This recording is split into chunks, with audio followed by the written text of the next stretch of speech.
కోనసీమ తిరుపతిగా ఖ్యాతి చెందిన వాడవల్లి శ్రీ వెంకటేశ్వర స్వామి ఆలయంలో ముక్కోటి ఏకాదశి వేడుకలు ఘనంగా జరుగుతున్నాయి. స్వామివారిని ఉత్తర ద్వారంలో దర్శించుకునేందుకు పెద్ద సంఖ్యలో భక్తులు తరలివచ్చారు.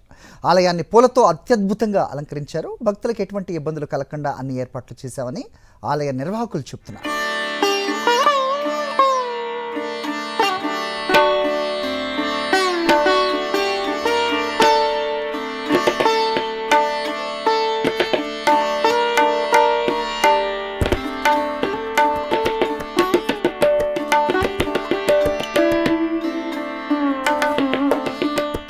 వాడపల్లి నుంచి మరింత సమాచారం మా ప్రతినిధి హరీష్ అందిస్తారు. హరీష్, ముక్కోటి ఏకాదశి పర్వదినాన్ని పురస్కరించుకుని ఉమ్మడి గోదావరి జిల్లాలో వైష్ణవాలయాలని భక్తులతో కిటకిటలాడుతున్నాయి. ప్రధానంగా ఏడాదిలో అనేక ఏకాదశులు వస్తాయి. అయితే పుష్యమాసంలో శుక్లపక్ష ఏకాదశి మాత్రమే అత్యంత పవిత్రమైనది, ప్రధానమైనది కూడాను.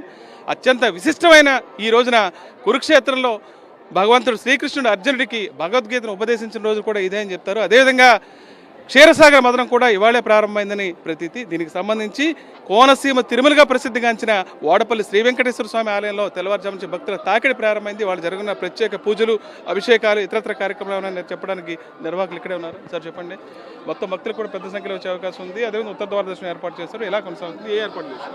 ఓం నమో వెంకటేశాయ నమః.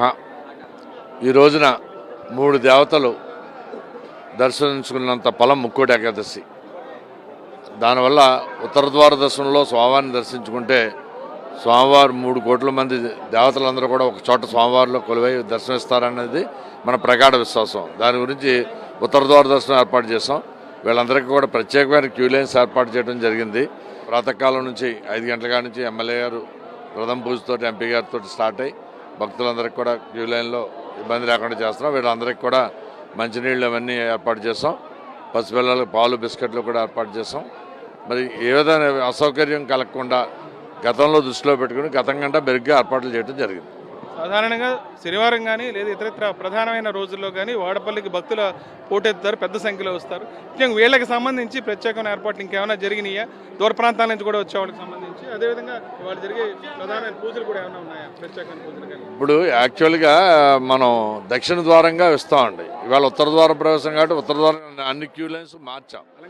అన్ని క్యూ లైన్స్ మార్చడం జరిగింది. అలాగే మరి మన ఇక్కడ ఉండే ఆలయం చుట్టూ కూడా మరి పుష్పాలంకరణ చేయించడం జరిగింది. అలాగే ముక్కోటి ఏకాదశి అని చెప్పి లెటర్స్ ద్వారా కూడా చేయడం జరిగింది. మరి అనంత పద్మనాభ స్వామి కానీ లేకపోతే వాడపల్లి వెంకటేశ్వర స్వామి కానీ నిలువెత్తు పూలాలంకరణలతోటి మనం పూలతోటి ప్రత్యేకంగా స్వామివారిని తీసుకురావడం, రూపం తీసుకురావడం జరిగింది. ఇవన్నీ కూడా భక్తులు విశేషంగా ఆకర్షిస్తున్నాయి. మరి భక్తులందరికీ కూడా మరి వీళ్ళందరికీ కూడా ఈ రోజున ఉచిత పులిహార ప్రసాదం ఏర్పాటు చేసాం. తదనంతరం కూడా 9 గంటల నుంచి సాయంకాలం 5 వరకు కూడా స్వామివారి ఉచిత అన్నప్రసాదం కూడా ఏర్పాటు చేయడం జరిగింది. ఉత్తర ద్వార దర్శనం మొత్తం ఏ వేళ వరకు కొనసాగే అవకాశం? ఇవాళ ఉదయం ప్రాతకాలం 5 గంటల మొదలైంది. సాయంకాలం 7 గంటల వరకు కూడా ఉత్తర ద్వార దర్శనం ఉంటుంది. ఓం నమో వెంకటేశాయ.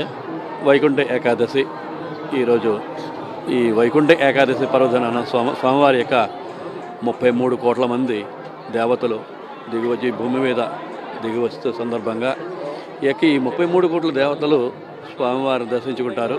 ఇదే కాకుండా మానవ మాతలు కూడా దర్శించుకుంటే మనం చేసిన పాపపుణ్యాలన్నీ పటాపంచలవుతాయని నమ్మకంతో వైకుంఠ ఏకాదశి అని చెప్పేసి అంటారు. ఓం నమో వెంకటేశాయ. వాడపల్లిలో ఎలా జరుగుతుంది? ప్రత్యేకించి వైష్ణవాలయాల్లో అత్యంత ప్రసిద్ధి. ప్రతి వైష్ణవ క్షేత్రాల్లో కూడా ఈ ముక్కోటి ఏకాదశి, వైకుంఠ ఏకాదశి, ఉత్తర ద్వార దర్శనం అత్యంత అంగరంగ వైభవోత్సవంగా ప్రతి దేవాలయాల్లో జరపబడతాయి. ఈరోజు ఈ యొక్క స్వామివారి యొక్క సన్నిధానంలో స్వామివారికి ఉదయాన్నే ప్రాతకాలంలోనే తీర్థబిందు తీసుకురావడం, స్వామివారికి అర్చనానంతరం శ్రీ వెంకటేశ్వర సహిత లక్ష్మీ ఐశ్వర్య హోమం, తదనంతరం తిరుప్పావై ప్రబంధనంతో జరపబడి తొలి హారతితోటి ప్రారంభమై స్వామివారి దర్శించుకోవడానికి ఈ ఉత్తర ద్వార దర్శనం ద్వారా దర్శించుకోవడానికి వేలాది మందులు తరలి రావడం జరిగింది.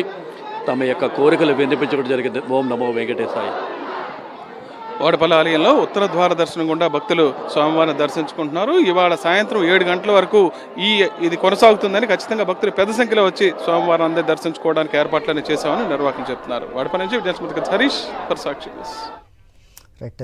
రెండు తెలుగు రాష్ట్రాల వ్యాప్తంగా వెంకటేశ్వర స్వామి ఆలయంలో వైకుంఠ ఏకాదశి సందడి కనిపిస్తోంది. ఇటు గుంటూరు జిల్లా మంగళగిరి శ్రీ లక్ష్మీ నరసింహాలయంలో వైకుంఠ ఏకాదశి వేడుకలు ఘనంగా జరుగుతున్నాయి. భక్తులు పెద్ద ఎత్తున తరలివచ్చారు. ఉత్తర ద్వారంలో బంగారు గరుడు వాహనంపై నరసింహస్వామి భక్తులకు దర్శనమిచ్చారు. హైదరాబాద్ కుత్బుల్లాపూర్లో గోదావరి హోమ్స్లోని శ్రీ వెంకటేశ్వర స్వామి ఆలయంలో ముక్కోటి ఏకాదశి వేడుకలు ఘనంగా జరిగాయి. వైకుంఠ ఏకాదశిని పురస్కరించుకుని శ్రీ వెంకటేశ్వర స్వామి వారిని ఉత్తర ద్వారం గుండా దర్శించుకుంటున్నారు భక్తులు. ఆలయ ప్రాంగణం అంతా గోవింద నామస్మరణతో మారుమోగుతోంది.